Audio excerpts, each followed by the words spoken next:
Any more questions from the Media Center? Jim Utter with Charlotte Observer for Steve. Steve, we've heard a lot of people talking about that drivers and teams had a philosophy of just racing to halfway.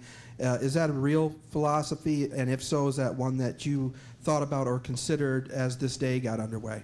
Well, actually, Tony and I talked about that in the lounge before he went out to driver introductions. He was going with a mindset that we were going to run 200 laps a day, and I said, we'll stick with that, and I'll keep you updated on the weather. And he said, I won't mention it until you do. And then that's what we did.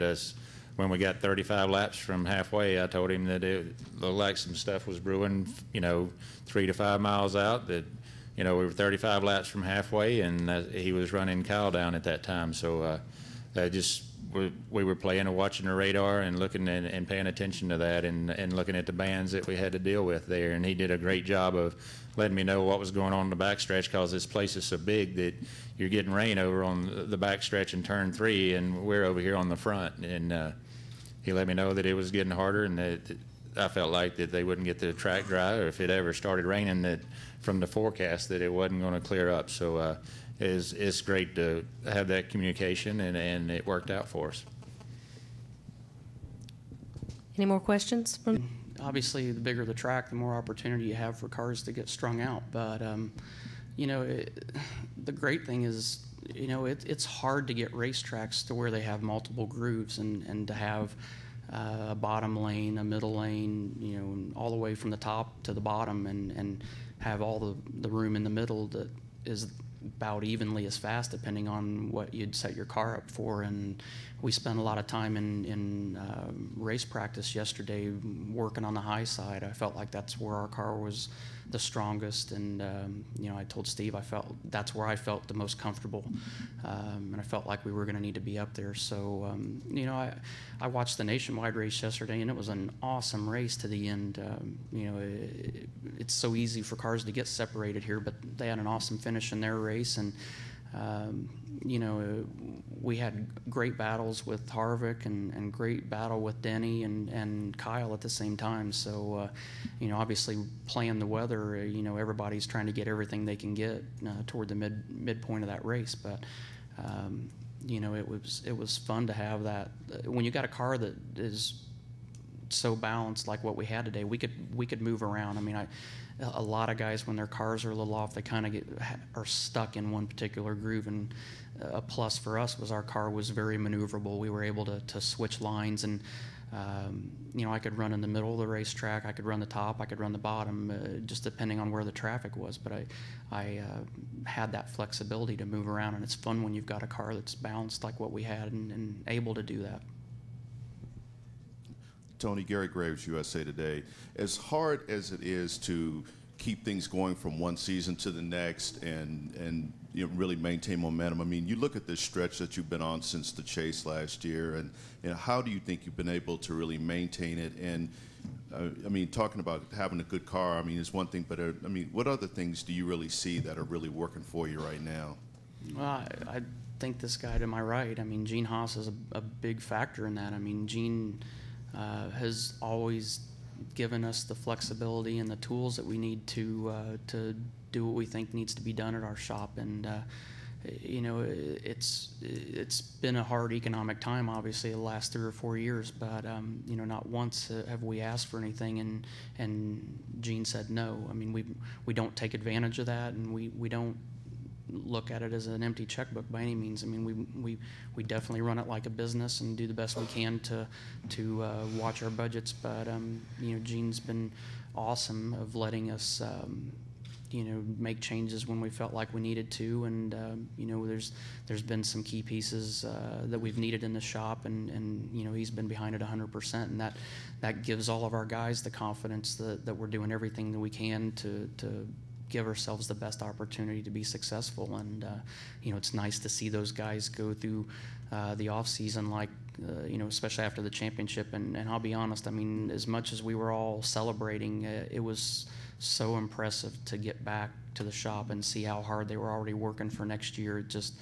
It's easy for teams when they have success to kind of slow down a little bit and take a breath and feel like that they're exactly where they need to be. And that's probably the one thing I was most excited about through this winter, was watching our guys and listening to their comments about how excited they were to have the success that we had, but how they were looking forward to next year and trying to be able to duplicate that. And it takes that kind of support from guys like Gene and that kind of dedication from our guys to make that happen. And to see somebody like Steve come into the organization through the winter and learn a whole new group of people, a whole pit crew. I mean, a lot of times when crew chiefs change race teams, they bring the whole team with them. And Steve came by himself to our organization and had to learn a whole different group of guys to work with. And I think he's really settled in quickly and really gets along good with our guys and learned our system really quick. And he brings so much to the table. I mean, we've learned a lot from him, and he's made great adjustments through the off season, and those results are showing right now. But it was a long off season, and to watch these guys work that hard, it's it's nice to end the year on a high note like we did, and to be able to come out of the box and carry that kind of momentum with a new competition director and a new crew chief. I think it shows the depth of our program and our group of guys back at our shop. That's it from the media room. We have any questions from the Terrace press box? I had two questions for Steve Addington. Wolfgang Monser from Germany Ranchport Press Agency.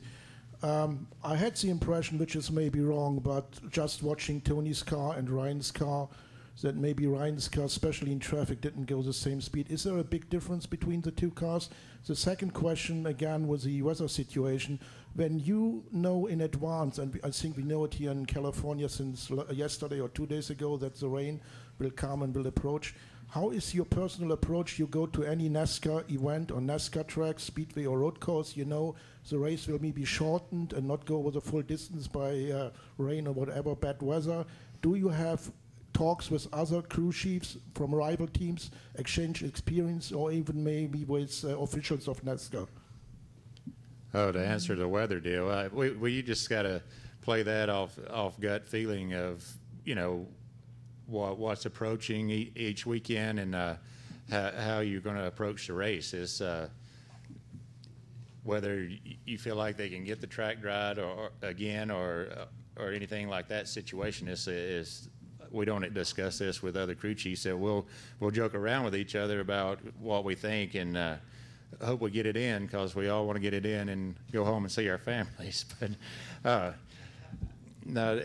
I just got to go home to see my dog. That's it. That's all I got. Need to work on that. But to answer your question about Ryan's car being different than ours, each driver needs something different, and they ask for different in their setups. But I mean, if you balance-wise and things like that we've got our baseline that the differences in the cars and things like that. I can't say I didn't get to see Ryan's car a whole lot. You don't get to see a whole lot when you're sitting on the pit box on pit road, so I didn't really get to pay attention to it or what they were fighting. But they had a really fast race car all the time, all weekend, and Ryan was real happy with it. It's that way with a lot of cars, that when you get back there in dirty air, that it changes the car so much. So track position is such a key. And it's what's cool about this racetrack is our car would work in different grooves, and we were able to make ground on people and get by them. So I hadn't had a chance to talk to Tony Gibson yet about what they fought today, so I can't answer that question. Any additional questions from the Terrace press box? No questions. Any questions from the Skybox press? No questions from Skybox Press. Okay, we have a question down here for David. Steve, just to follow up on the momentum question from the perspective of the new guy, are you surprised at the start you guys are off to at all? No, I've said it all along. The group of people that they have in place there at Stewart Haas Racing is just unbelievable. That I mean, it's just racers, guys. They want to work, and there's a lot of smart people there that give you the support. And you can ask a question, and somebody will have you an answer really fast. And there's getting in there, getting to know personalities and things like that. You learn how to work and deal with each person. And no, it doesn't surprise me. I think that what they've put in place here with bringing Zippy in to work with Tony and myself, at the racetrack like that is he sits down with us, and even when Tony and Ryan in the debrief, he asks the questions and opens your mind up to different things, and that's really cool that he can sit back and watch the big picture, what's going on in practice and things, and then ask you questions, and you go back and look at different areas of the car and your setups and your notes and stuff, and that's brought a lot to the table, and I think that's helped us a ton too, both teams. Final question. All right, one final stat significant to Tony. A.J. Foyt scored his second victory at Ontario Speedway just down the road 40 years ago this month. So significant to Tony and someone that he's mentored himself under for many, many years. So, guys, thank you. Congratulations. Thank